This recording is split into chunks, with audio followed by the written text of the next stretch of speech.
So you come to Italian cooking naturally. I like to think so, yes. It's in your blood. It is. Watching Grandma, watching my mom do all their cooking, Mom doing most of the sweets, which were very savory, and then obviously Grandma with the actual cooking side of it, where she made her own gnocchis and all her tomato sauces.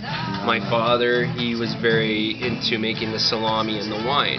He made salami himself? Yes. Actually, I make it in 2 weeks. I make my own salami for the year, so it's That's fantastic. Yes. Tell me, is there a certain mystique about making an absolutely perfect tomato sauce? I mean, it seems to me like the ultimate achievement, you know? I get this question many times, and it's simple. It's a good tomato. If you have a good tomato, a good Roma tomato, Parmigiano tomato, it will make your sauce or break your sauce. A lot of people tend to think we need to add lots of seasoning, lots of spices, herbs to it. You don't need that. Simple tomato sauce is always simple ingredients. That's what Piola their goal set is. Simple ingredients, simple food, and it tastes phenomenal. Yeah, I think a lot of restaurants, I don't know about Italian restaurants, but a lot of food is overproduced. It's all kind of tarted up and over-theatrical, and it's kind of a relief to have some really basic quality. You're absolutely right. A lot of people, too, what they do is they tend to get a lesser quality product and then tend to add this and add that to it. Like chrome on a bad car. Exactly.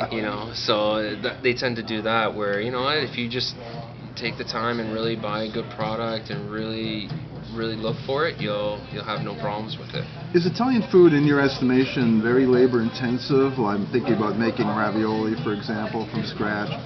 Do you consider that second nature, or is that a task? It is a task. I find Italian cooking, it can be easy and it can be hard. It depends on what you want to do. A lot of our cooking, such as the ravioli, it does take time. If you want to do it from scratch, what you're doing is you're making your dough from scratch. You can go to the local store and buy pre-made ravioli, but the sweat and the passion's not in it. And you can throw in together a simple tomato sauce and have it ready in 20 minutes, or where you can make a ravioli that takes you a day to make. Where you make it from scratch, where you make your own dough and then you make your own stuffing, whether it be a ricotta spinach or a meat ragu in it, and then it goes down to the sauce as well.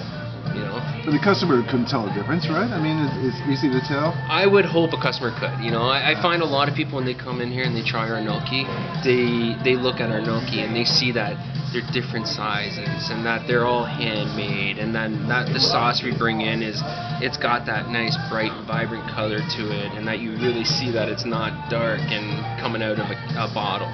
This will disappoint anybody who's expecting assembly line food. Won't be here. It won't be here. It's good to hear that, actually. Yes. Everything, like I said, it's fresh, it's simple, it's easy. What's your favorite Italian food if you're just as a civilian? If you're sitting down, you're hungry, you want a good Italian feast, what do you want to eat?